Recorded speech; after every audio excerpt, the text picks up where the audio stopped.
पानीपत मेरे प्यारे साथियों, हिमाचल एजुसेला में आपका स्वागत है।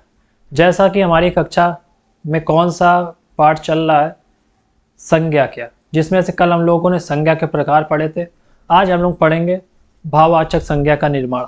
तो चलिए देखते हैं। तो आप जानते हैं भाववाचक संज्ञा का निर्माण कितने प्रकार से होता है। आज हम लोग वही जानेंगे और उसके कुछ शब्दों को हम लोग आज लिखेंगे, ठीक है। तो सबसे पहले जानते हैं भाववाचक संज्ञा का निर्माण।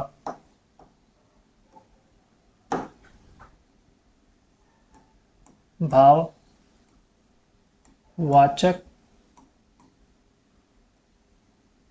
संज्ञा का निर्माण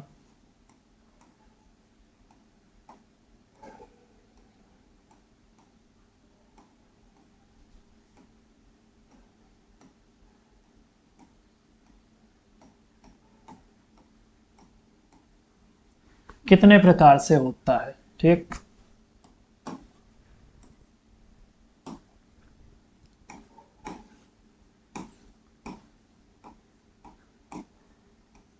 कितने प्रकार से होता है।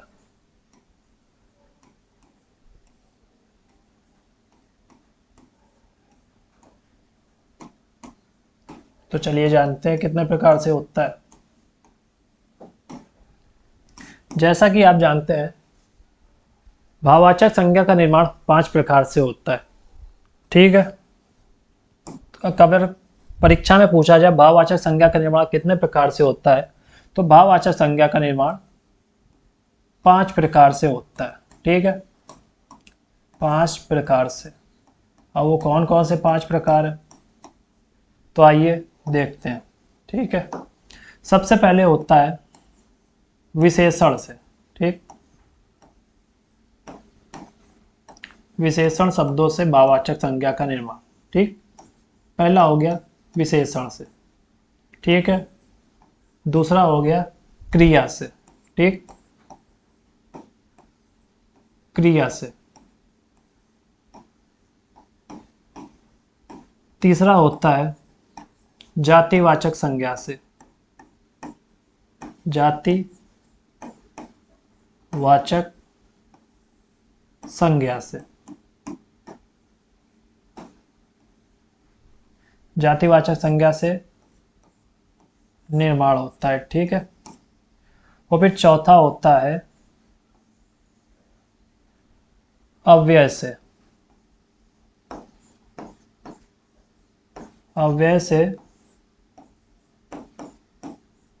भाववाचक संज्ञा का निर्माण, ठीक है। और हमारा 5वां होता है सर्वनाम से।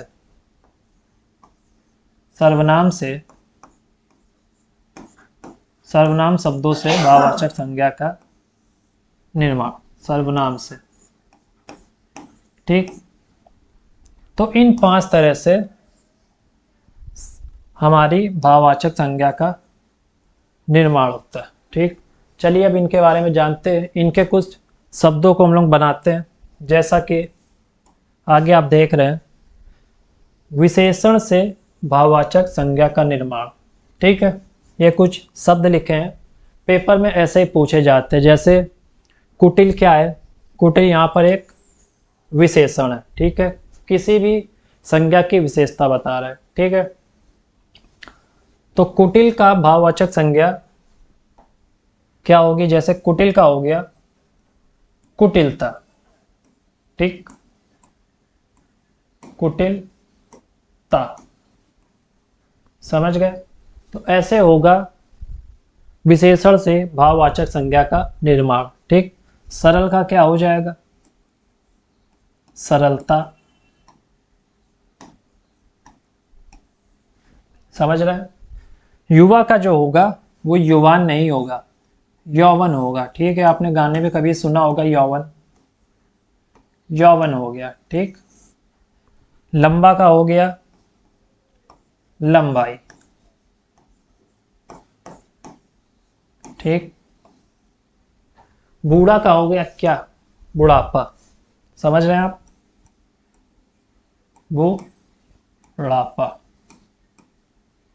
जो कि हम सबको आएगा एक ना एक दिन, उसे ही हम लोग बोलते हैं बुढ़ापा, समझ रहे हैं। वीर का क्या होगा, जैसा आप जानते हैं वीर का हो जाएगा एक वीर की वीरता। ठीक है, वीरता को हम लोग देख नहीं सकते, ना तो हम लोग बुढ़ापा को देख सकते हैं। अमीर का क्या हो जाएगी, अमीरी।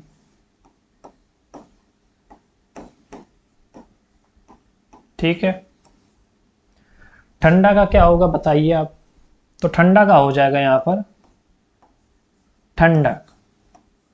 ठंडा ठंडा कूल कूल, ठंडक ले लीजिए आप। ठीक है, पीला का हो जाएगा पीलापन।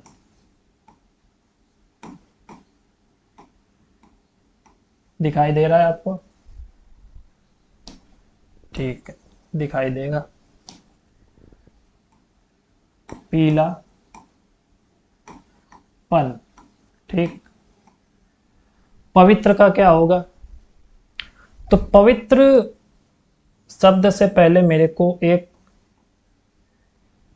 गीता का श्लोक ध्यान आया, पवित्र से। ठीक, शरीर जल से पवित्र होता है, मन सत्य से, आत्मा धर्म से, और बुद्धि ज्ञान से पवित्र होती है। इसीलिए ज्ञान को बढ़ाइए और बुद्धि का विकास कीजिए। समझ में आ रही बात। अब हम जानेंगे पवित्र का भाववाचक संज्ञा में निर्माण कौन से शब्दों से होता है। तो पवित्र का हो जाएगा पवित्रता।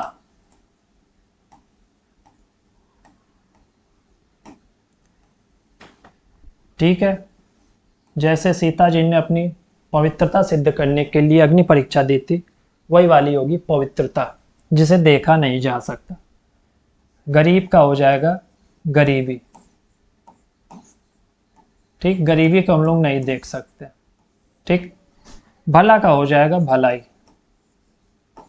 वैसे भलाई करना अच्छी बात है, सभी को भलाई करनी चाहिए। ठीक है, तो ये हो गया आपके विशेषण से भाववाचक संज्ञा का निर्माण। अब हम लोग अगला चलते हैं, क्रिया से भाववाचक संज्ञा का निर्माण। क्रिया, सबसे पहले बता दें क्रिया क्या होती है। ठीक, क्रिया, क्रिया जो होती है किसी कार्य के होने को दर्शाती है। ठीक है, किसी कार्य का होना,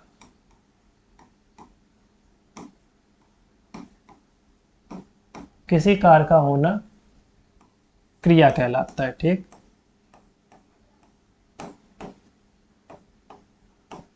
क्रिया कहलाती है।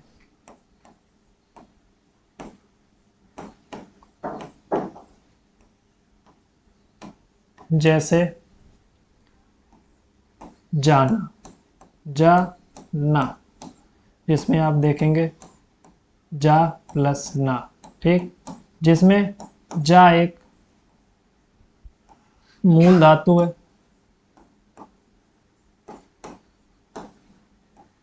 और ना एक प्रत्यय है। ठीक, उपसर्ग प्रत्यय हम लोग बाद में पढ़ेंगे, जो कि आपको सही से पूरा पढ़ाया जाएगा। अभी आप क्रिया से भाववाचक संज्ञा का निर्माण देखिए। ठीक,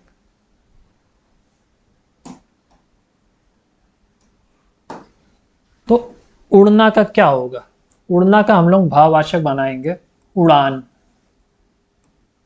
उड़ान। ठीक, उभरना का उभार,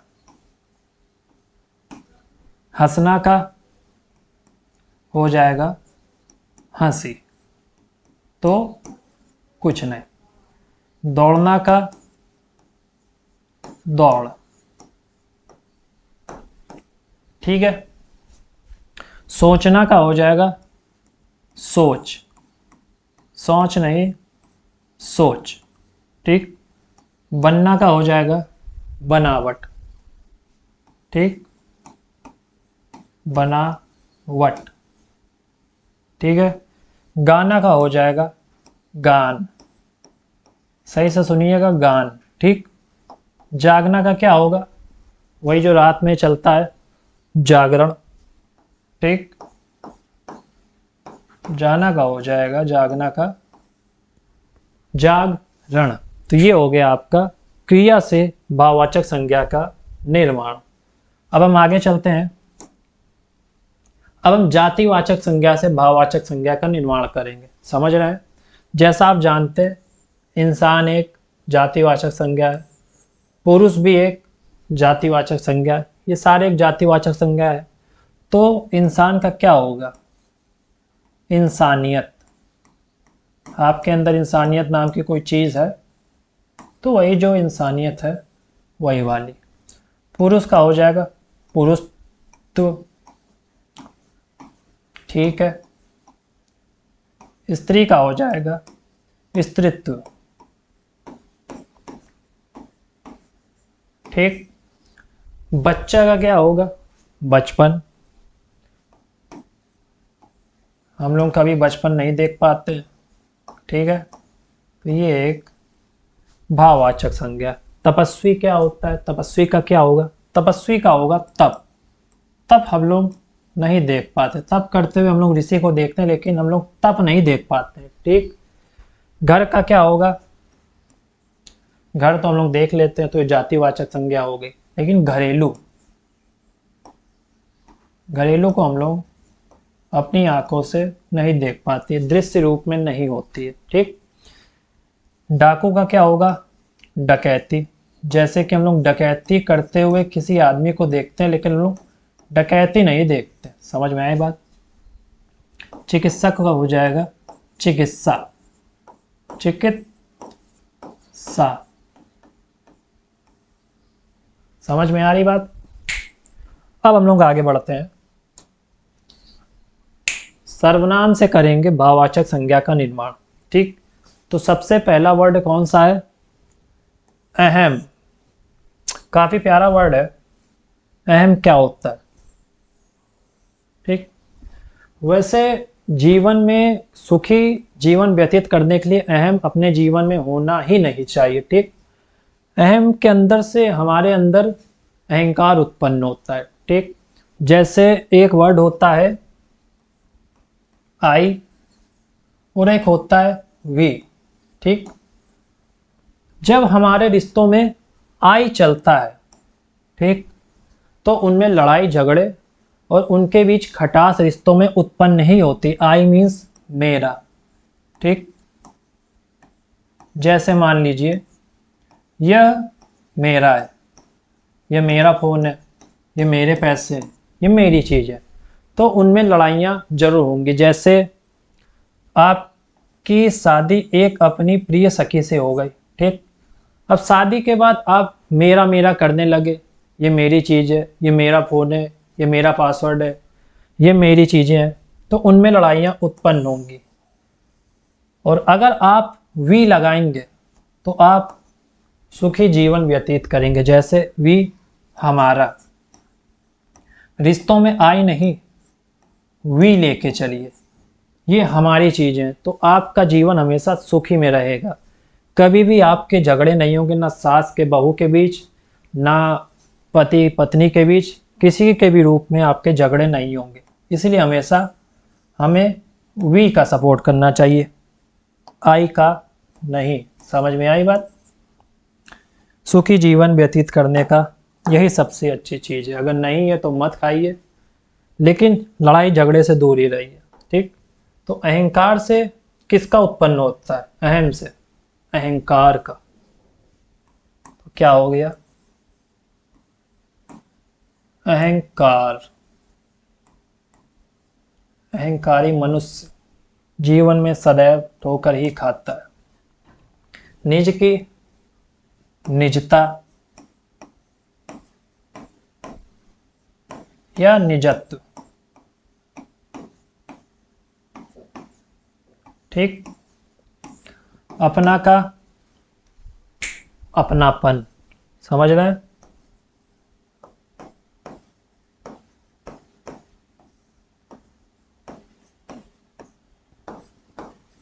सर्व का सर्वस्व, ठीक।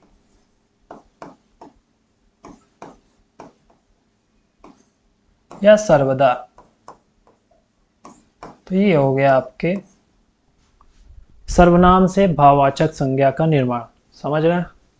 अब हम अगले लास्ट टॉपिक पर चलते हैं, अव्यय से भाववाचक संज्ञा का निर्माण। अव्यय तो आपको मैंने कल थोड़ा सा समझाया था। अव्यय क्या होते हैं? अव्यय ही अविकारी शब्द होते हैं।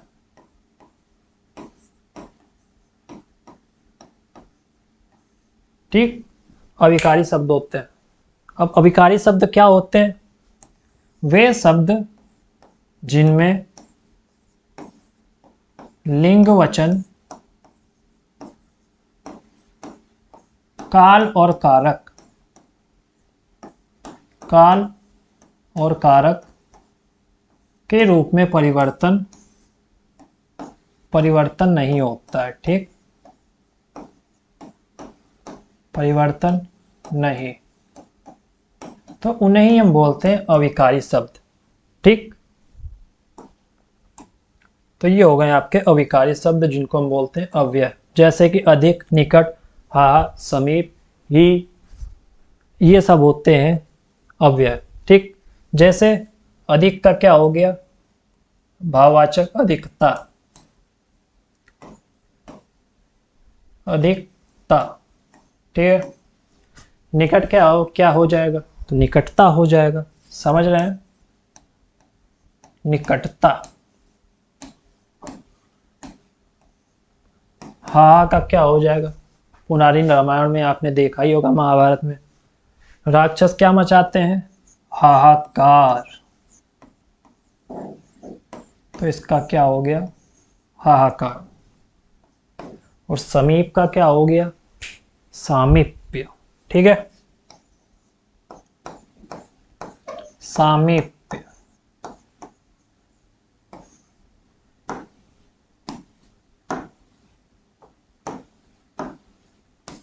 तो इसी के साथ आपका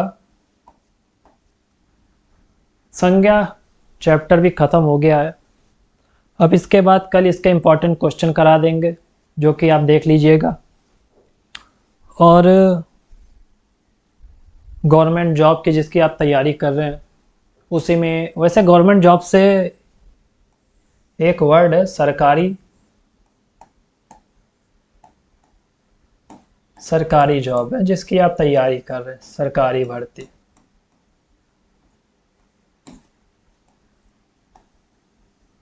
तो आपको एक चीज बता दें, गवर्नमेंट जॉब के लिए कोटा और सुबह नहाने के लिए लोटा बहुत ही जरूरी होता है। ठीक है, क्योंकि हर किसी के पास राजनीति रूपी सावर नहीं होता है जिसको खोल दिया और नहा लिया। समझ में आई बात? आपको मेहनत करनी पड़ेगी, अगर कोटे से नहीं है तो घिसना पड़ेगा। तो आज के लिए बस इतना ही, धन्यवाद। मिलते हैं कल आप।